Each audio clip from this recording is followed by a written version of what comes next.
We welcome you all to the finals of QED 16.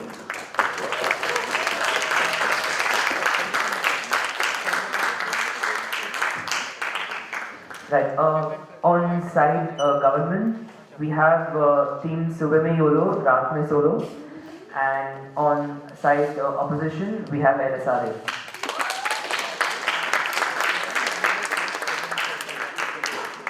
Right, so the motion for the finals is this House believes that it is time for India to make the right to offend an integral part of the freedom of speech, of its freedom of speech and expression, right? So, are we ready? Shri? So, I invite the PM to take the stage.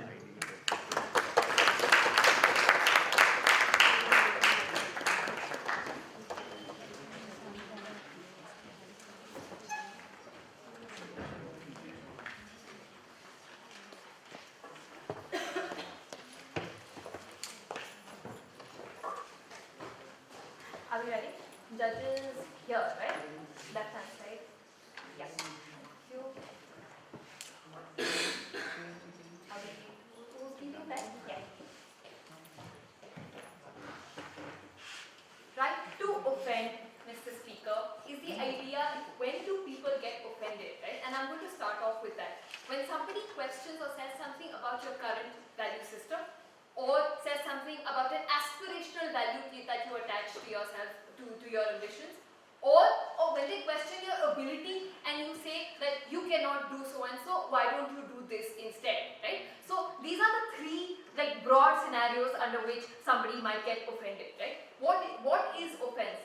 It is a structured reasoning that somebody gives, right? Because offense is very different from inciting violence or hate speech, right? Because it intends to hit you where it hurts the most, right? It intends to hit at a particular point, has a rationale behind it, and then you go ahead and execute it so that the other person gets offended, and that is exactly what right to offense is, right? Where did this come from, right? Where did the idea of not offending people on, let's say, a political legal framework start from, right? We believe it's an archaic colonial law that came up years ago where the British did not want dissent, right? They did not want people saying things against them, and therefore that is the beginning of the lack of right to offend, right? We also think that right to offend is a very crucial thing that sort of fulfills the purpose of freedom of speech and expression, right? We believe that freedom of speech and expression is more or less vacuum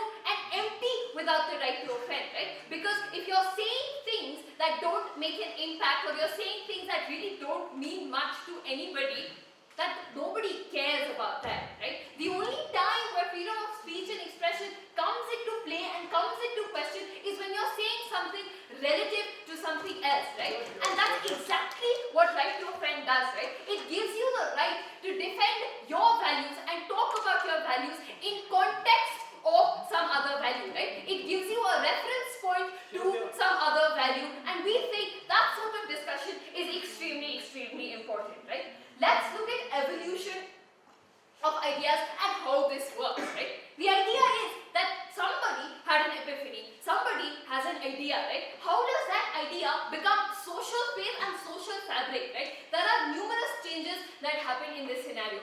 It becomes an idea, then it becomes a value, then when this value has number of people supporting it, it becomes a faith. When this faith gets codified, it becomes a faith system, and when this faith system gets entrenched into society, it becomes social fabric, right?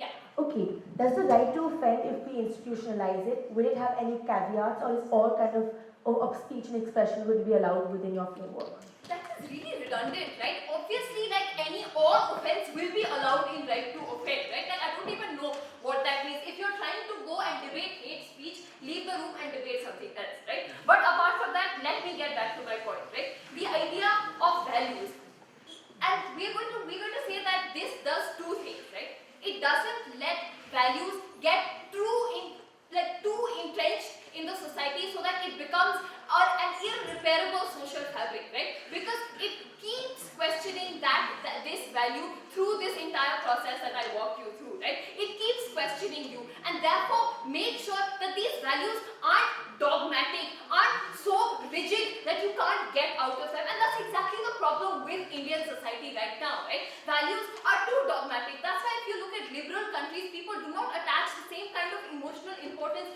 to, let's say, their faith systems of value as Indians do, right? And therefore, and this is important, right? They take irrational actions based on these rigid values because they are so rigid, right? And we believe the right to offend makes sure that these values do not get to the level of becoming this rigid, right? We also think, right, that it also creates evolution in these generation of these ideas, right? Because once you question them, right, you point out flaws, it sort of finds ways to fix itself as well as people defend themselves, right? And we believe that this is extremely important, right? Now let me talk to you about one thing, right? We believe that this sort of right to offend needs to be constructive and destructive, right? We believe that if there is no destructive offense, right, we think it doesn't translate into any constructive reality, right? Because as long as what do people react to, right? People react to shock, people react to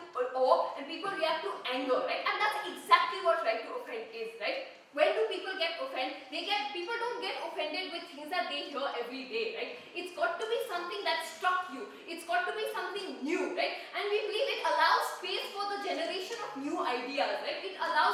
It gives you that opportunity. We believe this sort of opportunity is even more crucial for minorities, Mr. Speaker, because what do minorities have in the current system, right? They do not have the numbers to create a rally for you to create an impact, right? How can you create an impact? Either with numbers or by shock and awe, right? And we believe this is a brilliant weapon that we must deploy the minorities with because they lack the other political and social capital, and therefore they need this spirit of shock and awe and anger to do these things, right? Because what does this do, right, when you create shock? It gives you the incidental benefit of media coverage. It gives you the incidental benefit of more attention and limelight being provided to you without doing anything else, without having anything. That is why, look at Donald Trump, right? Why is Donald Trump even more popular, right? Because of the idea that he says ridiculous, but like things that come into play, that come into notion, right? And we believe that is important, right? We believe there are bad social systems and our society is entrenched with them, right? We believe the breakdown of these bad social systems can only come with destructive criticism, right? And we believe that's exactly what offense brings to the table,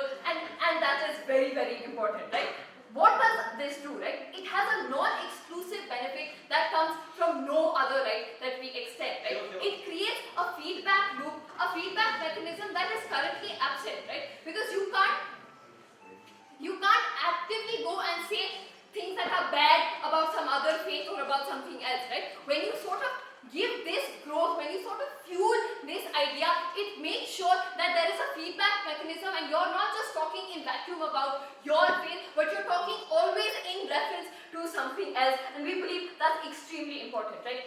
Why is this shock, awe, and anger good, right? Because we believe that people react most when something is emotionally attached to them, right? If you're angry in a debate, you go back and read up on whatever you couldn't do, right? And therefore, there is accelerated growth and you grow more because of this anger. And we believe that's exactly what happens to faith systems because of this scenario. And we are extremely comfortable with it.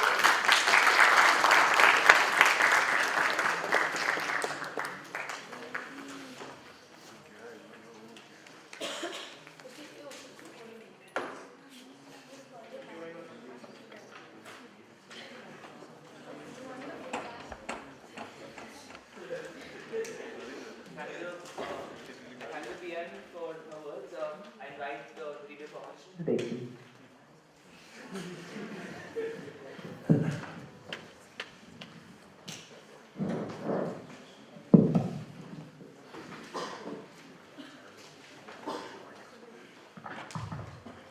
Am I audible? Who's keeping time? Alright. Right, ladies and gentlemen, one problem, right? When they go ahead and talk about this idea of how the right to offend essentially needs to emerge as a reference, like from some sort of a reference value, right? And relative to some other value, we feel they go ahead and ignore the context of India. And here that's why we bring in our characterization of how India as a country is extremely diverse in this particular context, right? We feel the idea of a pan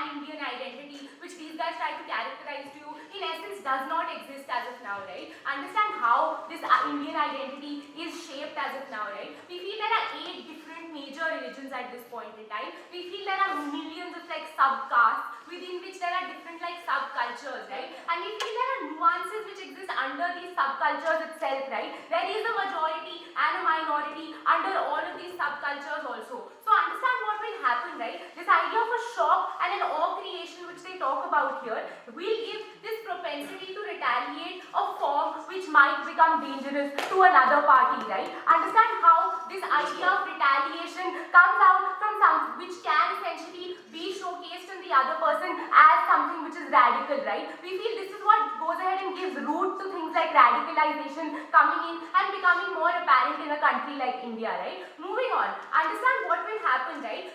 Understand the current political structure which is existing in our country at this point in time also. We agree that this idea of this politicization of caste is something which the political leaders in our country go ahead and capitalize on very easily, right? They try to go ahead and buy supporters through this, right? We feel giving legitimacy to something like this by giving a right to offend to some like people will go ahead and like give legitimacy to creating this sort of polarization also, right? Understand how this polarization will be created in this scenario, right?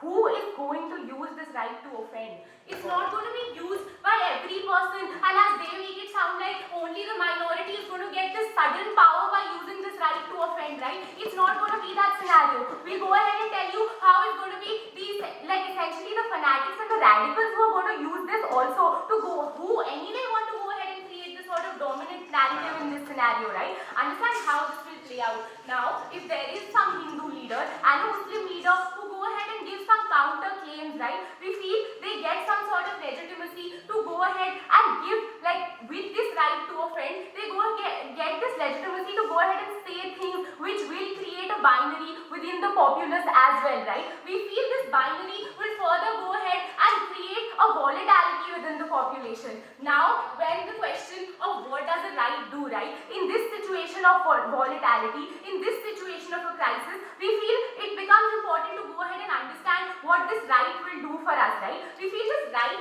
to any individual is like an entitlement, right? We're giving them some sort of power. We're telling them, hey, go ahead and exercise it to whatever you want to do. Understand what will happen now is that the premise on which we base the idea of rights is not going ahead and infringing anyone else's personal space, right? We feel that is not going to exist in this scenario when these people, because essentially the dominant narrative is going to prevail, right? The dominant narrative will go and offend the minority in this situation. So they go ahead and ignore that there is the chances of this right to offend being used by the majority and dominant narrative in this scenario which they talk about, right? Understand also how India as a country has shaped the idea of something like nationalism, not from the pseudo-liberal idea which they talk about, right? And important for you to draw this distinction between, say, how it exists in the West and how it exists in India, right? We haven't gone ahead and given this absolute freedom in the past at all, right? That's the ideas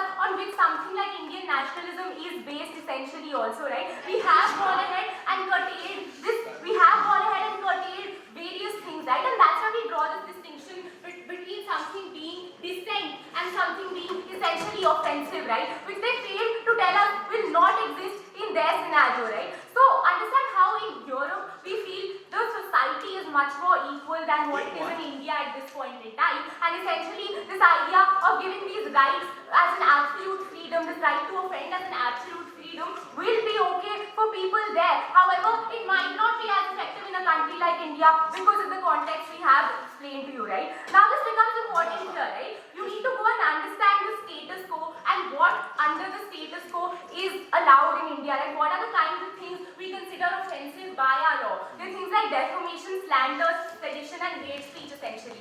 We think these things do go ahead and give you the scope for constructive criticism in the current scenario, right? We feel also what will happen when this right to offend is allowed. We feel this constructive criticism will go away, right? It will lead to this unnecessary sort of discourse which will die out in essence, right? Because on one level it's going ahead and involving somebody's personal feelings in this scenario, right? This doesn't go ahead and become only restricted to say the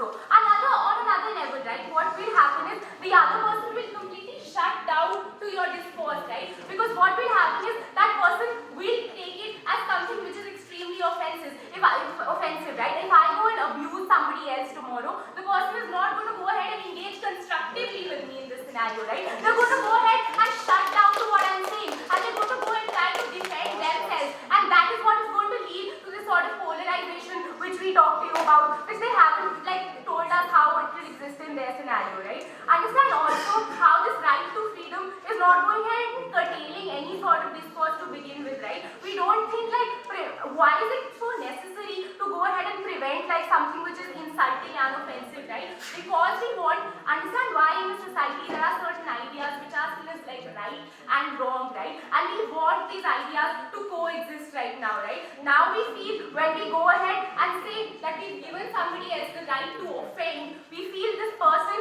is going to go ahead and say something which will prevail as say the dominant narrative of being right? People aren't going to go ahead and say when somebody goes ahead and says something as offensive as say all Muslims are terrorists, we feel there is going to be that idea of that being prevailed as a right notion, which we don't want the society to perceive it as that, right? We want the idea of that being perceived as wrong to also exist, which we feel will not exist in their case, right? So it becomes essential for them to go ahead and tell us how the discourse which they want to bring about in society is going to be constructive, is on a secondary level not going to die out, and how it will lead to people engaging with one another more constructively, and how it's essentially going to lead to people going ahead and talking about it more constructively.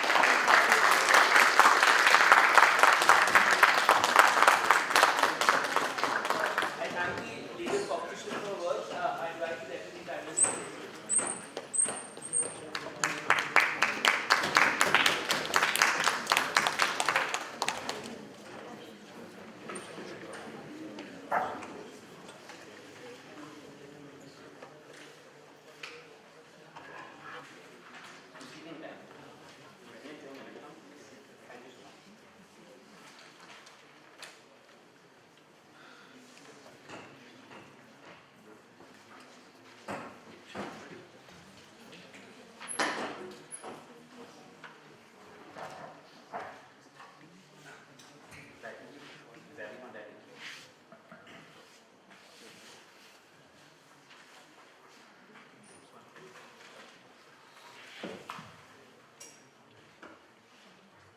Mr. Speaker, I'm going to flag out my arguments at the very outset. One, I'm going to talk to you about the context of India and how they haven't really addressed what Prime Minister said in terms of the kind of exclusive benefits that the right to offend has. We don't really think there has been engagement from leader of opposition. We think it will be slightly unfair, but we'll deal with it when Deputy Leader comes up with it. But other than that, ladies and gentlemen, we tell you what is the burden that we took up upon ourselves, right? We tell you that the right to offense necessarily is what completes the right to freedom of expression and speech. We tell you that without the right to offense, see, that's how you clap, after the argument's made, not before.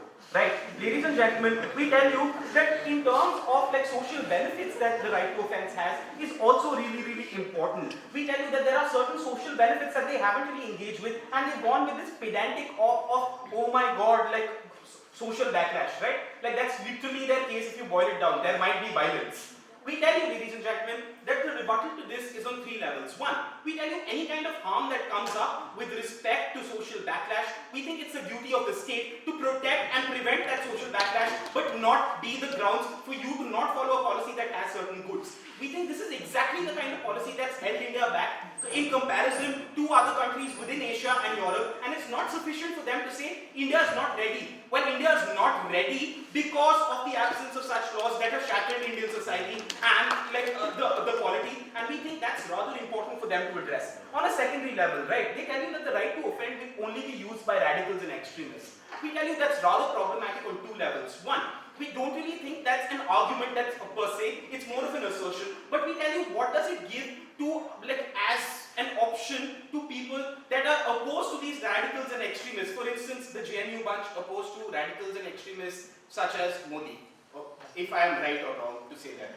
I don't mean it, Abhilasha. But anyway, ladies and gentlemen, what we say here is it gives them that avenue to offend and say this was bad, that that arrest was not correct and Modi is a jackass. We tell you more often than not, right now, you shut out the debate at that point, and we totally think how it proliferates discourse or narratives from either side when you say it will suddenly be monopolized by extremists and radicals. We tell you it's already being monopolized by extremists and radicals because they have a monopoly over political, social and economic capital. What we give others an option now to do is have that recourse to social capital and political capital by recognizing it as a right to offend and still not go to jail for it, right? We think that's rather important because guess what? The state is what you might have a problem with, and when the state has monopoly over the use of violence within that given territory, you can't really question it and you can't really offend the state per se. So your offense stops at a particular level. That's something that they need to address.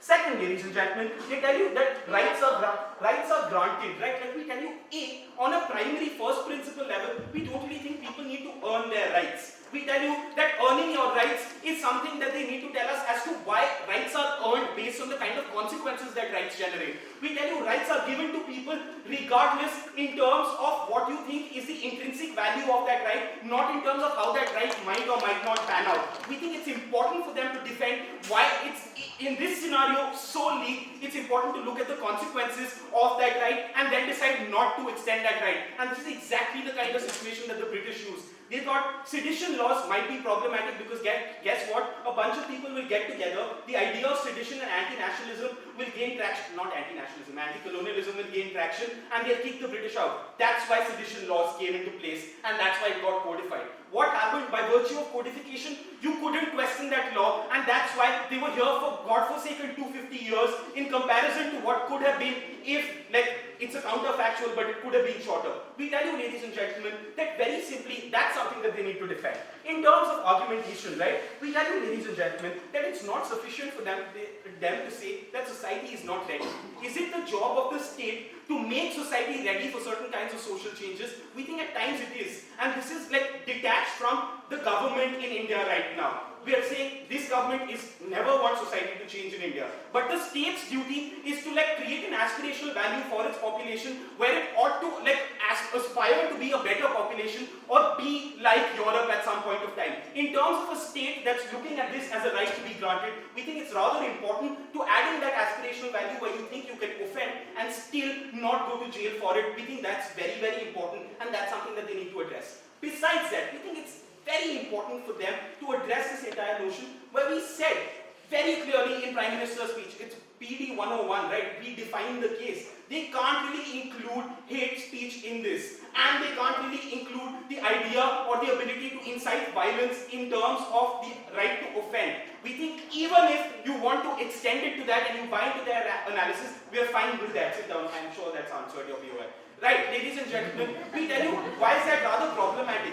We tell you that it's problematic on three levels. One, in terms of India as a country right now. Why do we tell you that India is not getting as much investment, for instance, or people are pulling out foreign direct investment from India and directing it towards Philippines? Because India is also really important other than India having lots of religions, etc. We tell you that in terms of the perception that people have about India and the pan-Indian identity right now, it's one of where the Indian identity or the pan-Indian identity is not able, the social pan-Indian identity is not able to keep pace with the economic and the global pan-Indian identity that we are trying to create, which is why countries such as Philippines are doing a lot better, which is why we think there are very real harms of the right to offend not being included, where you think that I might go to jail because of something offensive that I might say, which relatively speaking in terms of cultures is not really offensive in the first place. We think that's rather problematic. Other than that, ladies and gentlemen, we tell you that the absence of the right to offense is in fact a bunch of times the reason that certain kinds of social changes do not come about, right? Why is that? Because guess what? The government in India currently is such that it seeks to protect itself and perpetuate its rule. Why is it important for people to be given the right to question and to offend? Because we tell you that in terms of faith systems, and this analysis that comes in speech 1, how do faith systems get entrenched? They get entrenched when there is an absence of a feedback loop. When that echo chamber becomes so strengthened that your voices keep getting amplified within that echo chamber and there's no entry point for any kind of dissent to creep in. We tell you the right to offend gives you that entry point into that structure that is so resistant to change. We think in terms of an entry point, it's rather important. And why is it important? It's important because only once you enter a system that's rather dogmatic can you attempt to break it down. We tell you that offense breaks that system down. It gives you the entry point, after which is where discourse and counter-narratives start. Otherwise, discourse and counter-narratives don't even start because you can't enter the system. We think that's rather problematic, and that's why we also institutionalize it. Thank you. I thank the Deputy Prime Minister for the speech. I invite the Deputy Leader of Opposition to take place.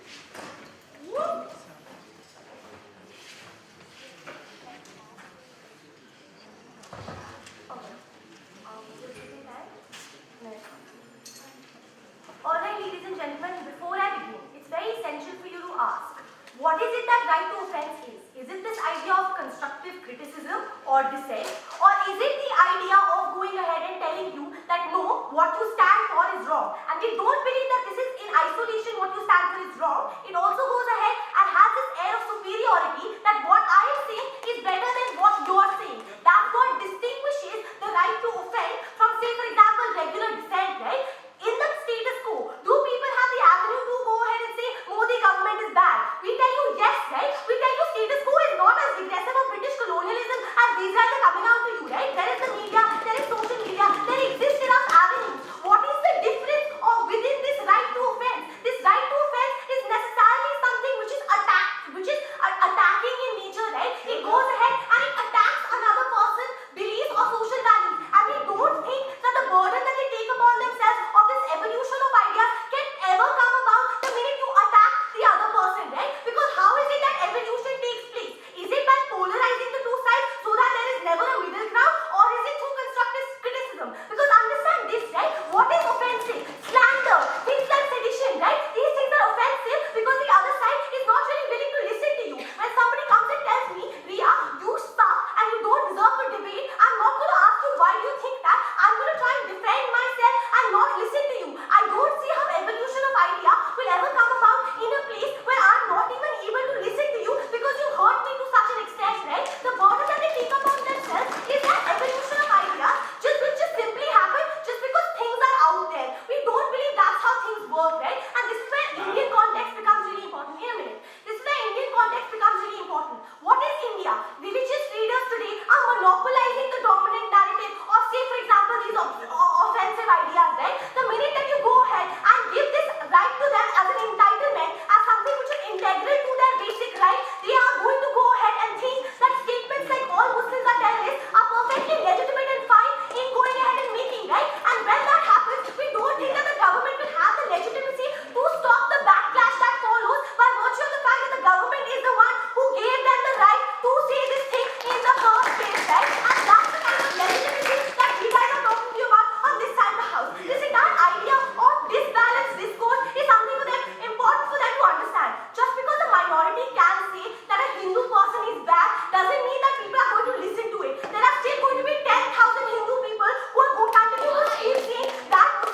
can go ahead and guarantee that certain things that nobody can say things against your community, right? But the minute you go ahead and tell people that you can't say things against my community, that's when these ideas of majority and minority get blown out of proportion even more than status quo, right? We agree that that's a problem, which is why we cannot have laws such as this as an integral part of my fundamental right, for God's sake. Just because you're government, you can't lie and define things to be that they're not, right? Let's move on. This idea of what is right and wrong in society. We also believe to a large extent that these principles or the ideas of making laws govern what is right and wrong in society. We want the ideas of, say, for example, attacking a community to remain wrong in society, right? Because when they talk about faith systems and how a faith system is entrenched, right? The minute that the government gives legitimacy to you to say whatever it is that you want, right? Your faith system gets entrenched even more. And it works in both ways, right? Even if you have a bad faith, even that system goes ahead and gets entrenched even more. And that's exactly what our problem is. The minute that the government legitimizes you and says that whatever it is that you're saying is correct, right? I get legitimacy for any kind of fundamentalist, radical ideas that I have in my mind. The minute that I can go ahead and say this on a public forum, right? And make this a public issue, I realize that A, there's a lot of power in my hand, and B, there's a lot of scope for misuse of power. If they really want economics and stability, I don't see why a backlash argument doesn't stand. And with that,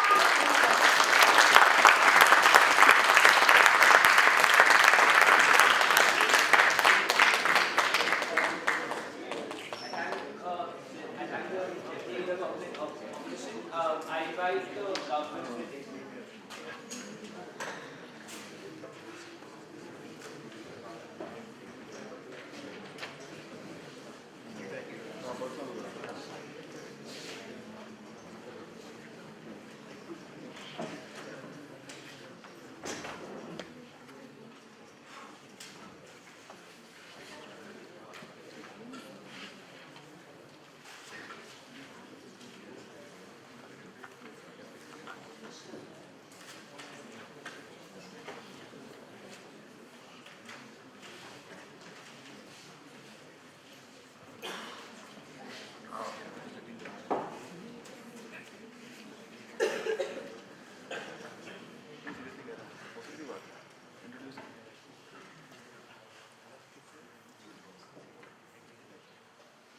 Ladies and gentlemen, at the point at which they say that they are against any kind of offense, but at the same time say that no, we invite criticism, we think their case falls, and the reason it falls is because what they need to understand is that the idea of offense is subjective, and the absence of the right to offend is the kind of justification that you allow to people to make to shoot, to shut down dissent, and in that, and in doing that, you create entry barriers for exactly the sort of constructive criticism that you want, right? We started with this when we said that yes, the right to offend will be attacking, but your metric can't somewhere in second speech turn is a switch to colonial times and how the British used to handle it, and because we're living in a better place, well, let's just be happy.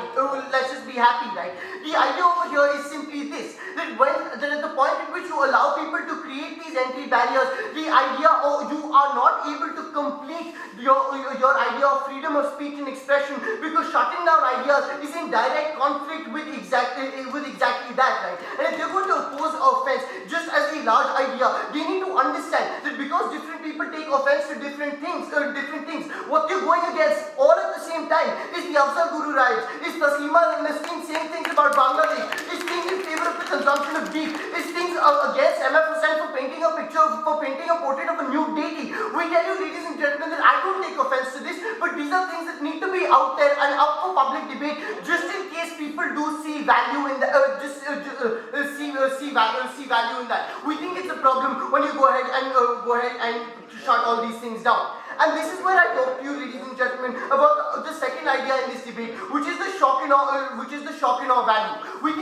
awe value is extremely important because right up until now, in a country like India, which is patriarchal, which is communal, which is casteist, which is sexist, we think the only ideas which exist right now. And remember, this can't be a debate about polarization because there is only one fucking pole right now, right? Which is the the idea of like right-wing nationalists who are going to tell you to shut up at every instance where you go against them. We think these ideas have managed over the years to create echo chambers for themselves, because by virtue of the fact that they're the only ones which exist, they keep amplifying themselves, and that's the way in which we've created a deeply entrenched system sit down. We think in order to tackle that, you need to have a shock and awe value that is associated with when you go criticism, because when you say things that hit close to home, people get angry, you get media coverage, people start talking amongst each other, you amongst your neighbors, you amongst your friends, we us in this debate, right? And somewhere along the way, you might find someone who will provide you with the rationale, and that's your antithesis to the thesis, and you come up with a new idea. This is how we explain to you. This is the third idea of this debate, right? Which is the evolution of ideas and how they come about, right? From an idea to a value to a faith to the social fabric, right? We think it's necessary to have a feedback loop in order for these ideas to gain some sort of strength, because in the absence of that, you can't really this thing. This is the thing, right? Because they can keep saying constructive criticism is important, and that's going to lead the way. But you never really talk about anyone who doesn't like the idea or the idea of this pan-Indian identity that they were talking about in the first speech, unless he goes ahead and says something which is in conflict with anti-sedition laws, right? We think that is important because it's then that you start talking about it. We don't think they can run this debate on backlash, right? Because here's the thing. They've said that, bhai, tum kuch bologe, people will get angry, and at that point people will start killing you. We don't see a causal link between me saying something offensive which leads to the mass proliferation of violence for some reason that we don't understand, right? We don't think that something like that happens, and we think it's their job to provide us with that analysis, at least in DPM, or if they're going to run with something like that. We made a caveat right at the beginning of Prime Minister's speech where we said that this is not about inciting violence, because we think what protesters, stop shouting, we think what protesters in GNU were doing while protesting against the hanging of Afzal Guru is very different from what Akbaruddin Owaisi does, standing in Hyderabad talking about the corpses of Muslims lying spewed across the roads of Assam, right? We think that's the sort of thing that incites violence. We think there is a line that you need to draw. At that point, it is not only about offensiveness, it is about people dying, and that's something that we don't want to do.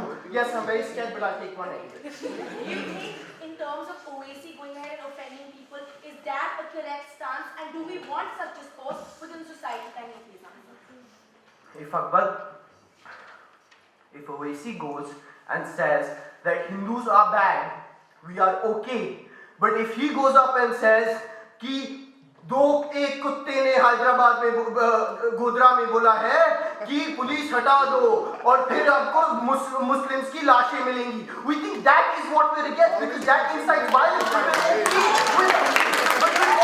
With Akbaruddin Owaisi going ahead and saying that no, I am opposed to this, that Hindus are bad, that Hinduism as a faith is something that we want to oppose, because we think, and it's important to identify this line that you have to draw between offensiveness and inciting violence. We think at the point at which you tell them that we're going to end up killing you guys when you remove the police, we think that's the line that you need to draw, and we're not okay with it. I don't understand why they're going to go ahead with something like this, right? We also think there's a problem when they come up here and they say things like नहीं shock and awe value तो कुछ होता ही नहीं है. I mean, it just doesn't happen. We think they need to provide us with analysis as to why something like this doesn't happen. We think they need to tell us why India is not at a stage right now where it can incorporate something like this. Because you need to understand that at this point, where economic policies are not in tandem with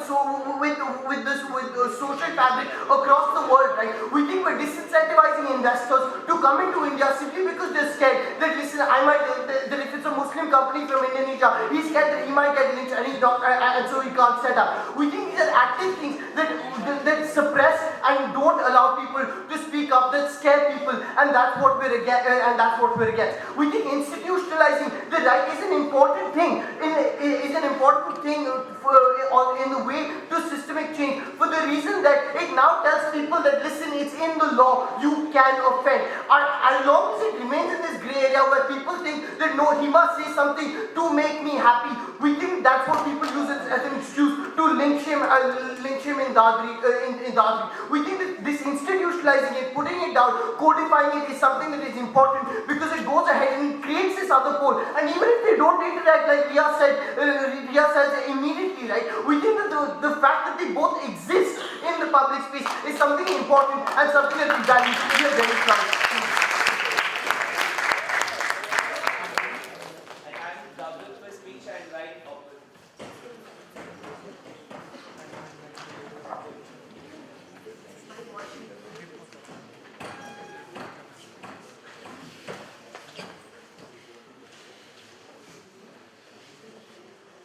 Ladies and gentlemen, let's start by defining what offensive is, right? We believe saying to achut dale to dalit hai, ab meri road saaf kar is offensive. We don't believe this is sedition or hate speech, but we believe this is offensive.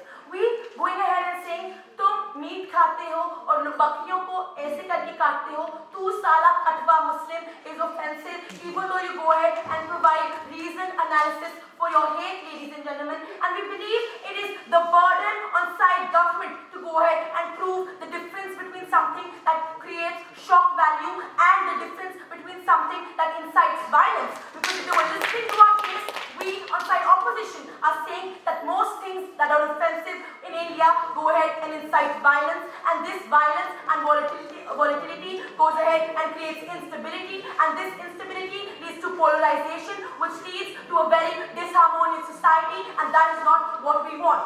Now understand this, right? They believe offense is subjective, so let's go ahead and talk to you about the scenario in India today. We don't believe when tribals go ahead and protest against the Narmada Bachao Andolan in India, it is construed as offensive and they go to jail. We don't believe when homosexuals carry out that slap parade or they go ahead and carry out that gay parade at India Gate, we construe that as offensive. We don't believe JNU students are just offended when they go ahead and oppose the death penalty. But when they go ahead and say we will avenge Afzal Guru by going ahead and doing his uncompleted task by bombing the parliament, ladies and gentlemen, we consider that hate speech.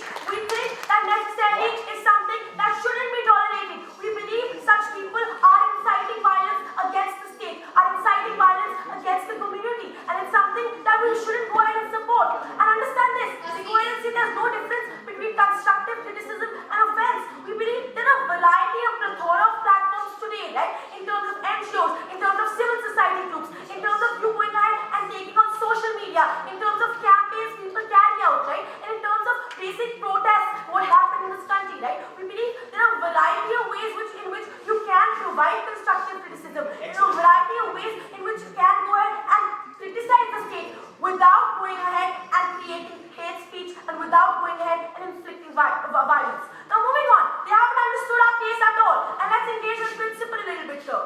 We believe when you go ahead and say something offensive to a community which is a minority, here is how it plays out in India. We believe some communities are majority communities, but we also believe because minorities necessarily feel threatened within this country by virtue of their numerical strength, they have a larger propensity to radicalize. And here is what we were talking about when we were going ahead and talking about the inequitable right and access to this right. And here's my analysis for that. We believe when a Hindu leader gets up and says, Sare Muslim or OAC or any kind of hate speech against Muslims, we believe these very Hindus have 10,000 followers.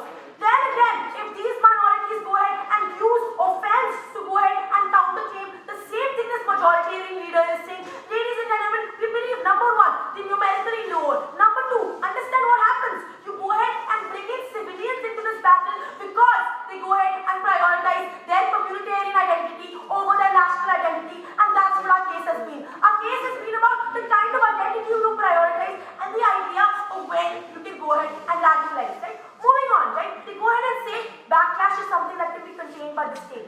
Understand, right? We're talking about a backlash that is individual to individual. It's something that takes place at such a micro level wherein which you go ahead and detest your classmates because somebody of one community said something offensive, right? We believe that this percolates down right to people within communities. Yeah. Tell me exactly how, like, you're creating constructive criticism within the Indian society and, like, doing that without offending anybody. Right, this is what it's coming to, right? How are you not offending anybody, right? We understand this. They can go ahead and understand offensive as reason analysis, right? We believe that's not what offense is created upon. We believe there's a right way of going ahead and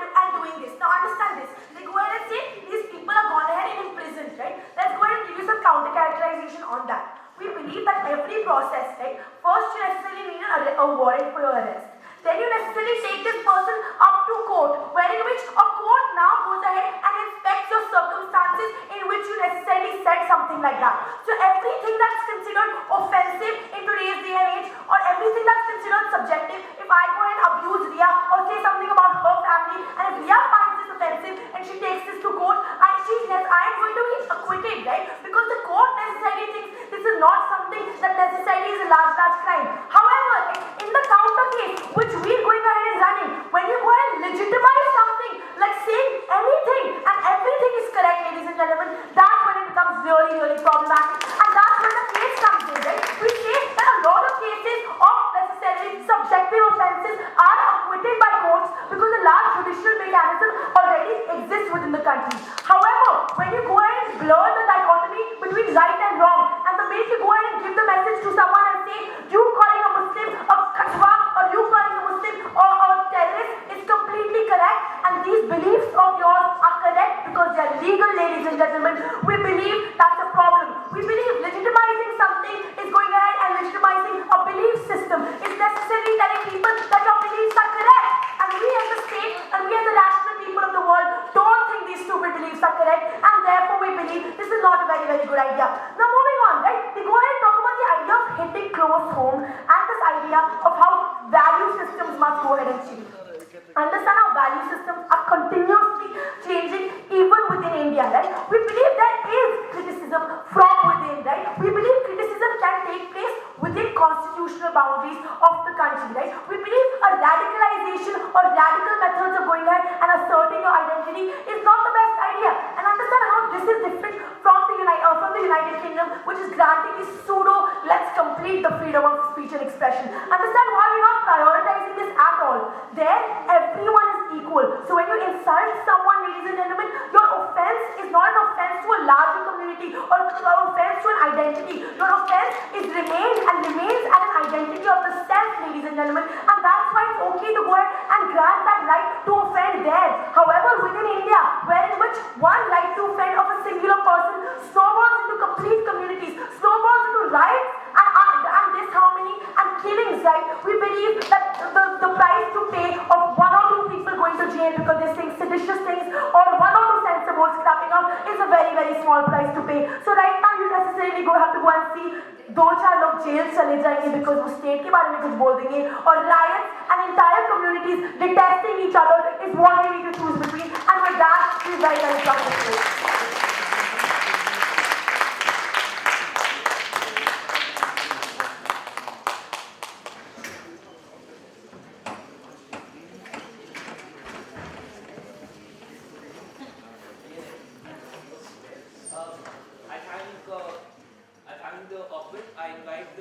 I invite the live speech side up.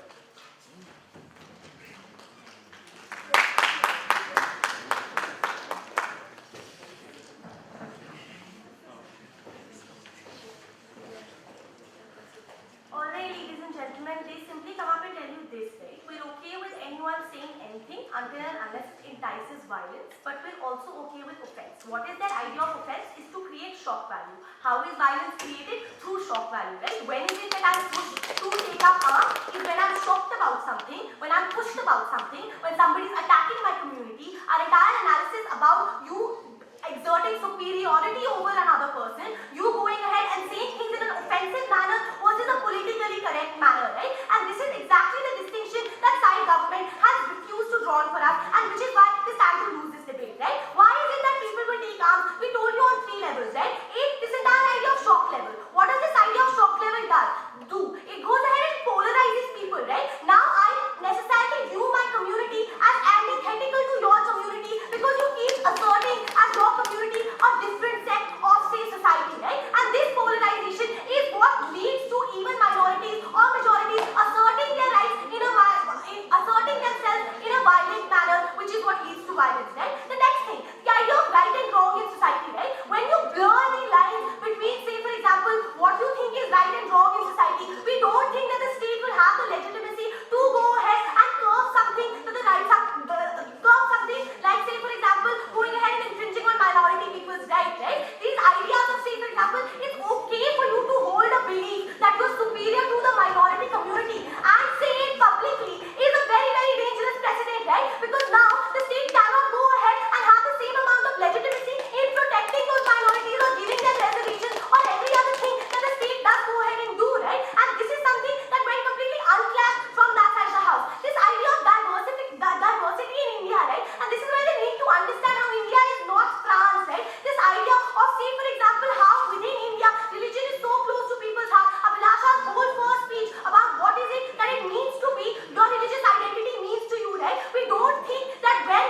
thank Rhea for her whip speech, and we tell you that like why we win this debate on 3 themes. One, in terms of A, what is constructive criticism?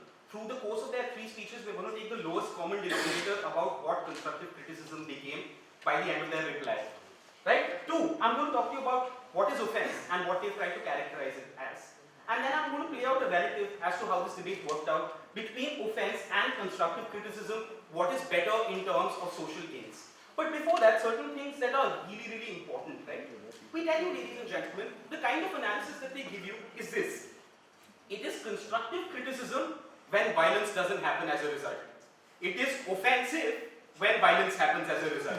It's ridiculously tautological for them to take that stance, right? Because like we tell you that all forms of criticism are inherently on some level offensive.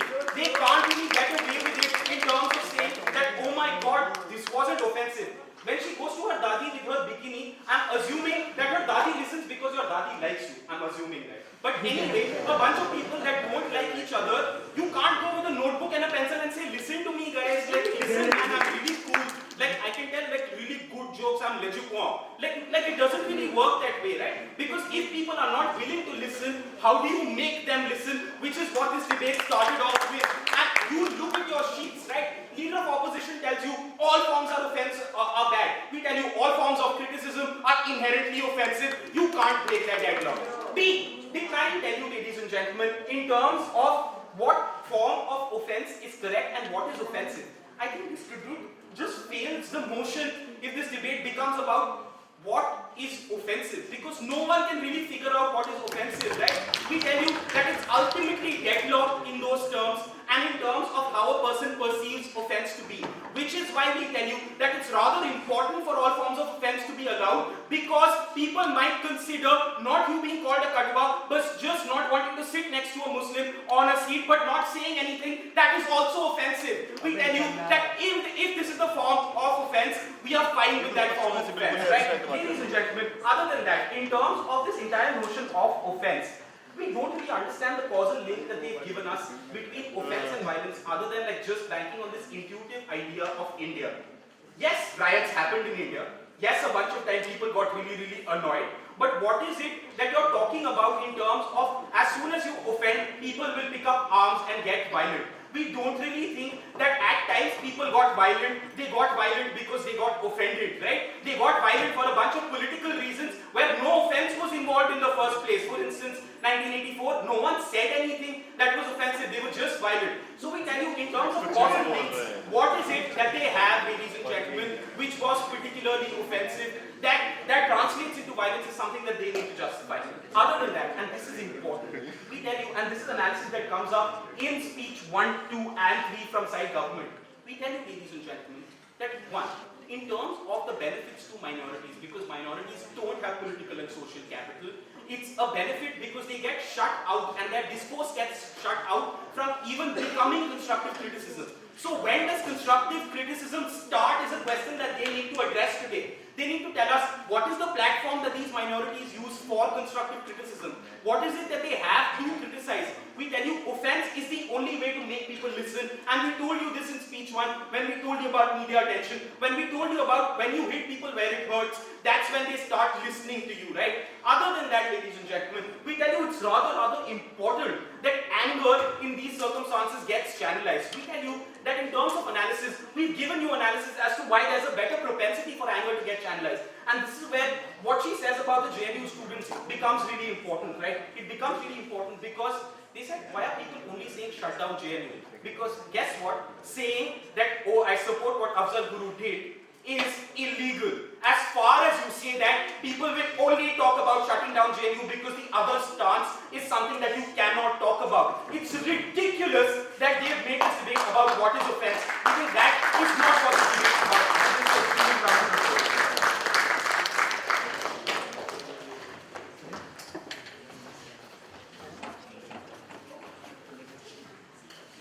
I thank both the teams. Sorry, I forgot to introduce the ADS panel before the debate, but right. So this debate was ADS by a 7-member education panel. On panel were Shautik, Shautaj, Prateek, Sheen, Anushka, Sanskriti, and Shambhu. Okay, so we're going to announce the top 10 speakers. Then we're going to move on to judges, and then the verdict of the grand finals. But before that, I think this tournament hasn't been, like any tournament, there's a lot of effort that goes into every tournament. And I'd just like to take a moment to thank the people who really made this tournament happen. So can you please have a round of applause for the people who worked day and night to make this tournament happen. Ladies and gentlemen, the adjudication course. No, but seriously, Viraj and everybody at BITS, stellar job. Yeah, I really can't recover from that, sorry. So let's just move on to the top 10 speakers. The 10th, the 10th speaker, the 10th best speaker at this tournament was Shri from Kamla. At number 9, we have Pandit from TNCA. At number 8, we have Nikhil Shah from SM YOLO RM Solo. Please not record this way. I'll just edit it out later. Tied at number 6, we have Thomas V from NUJ and Sanjay Krishna also from NUJ. At number 5, we have Shri Vasudeva from TNCA.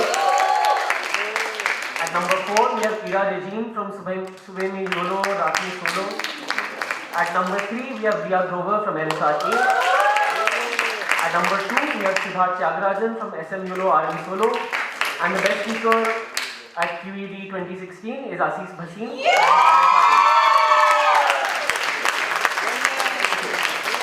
Now we move to the top 10, top 4 judges.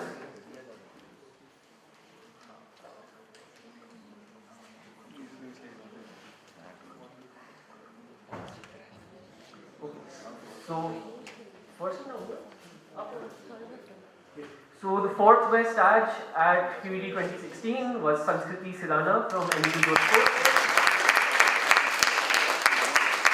The 4 second best judges at QED 2016 are Nitika from LSR and Arunima also from LSR.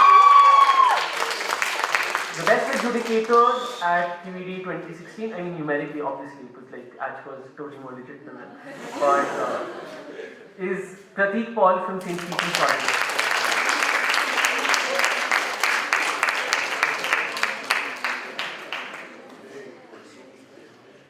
Okay.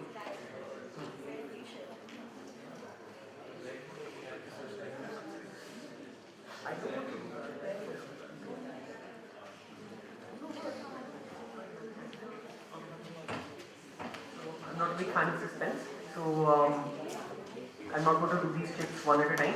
On a 5-2 split, the team winning QED 2016 is LSRA.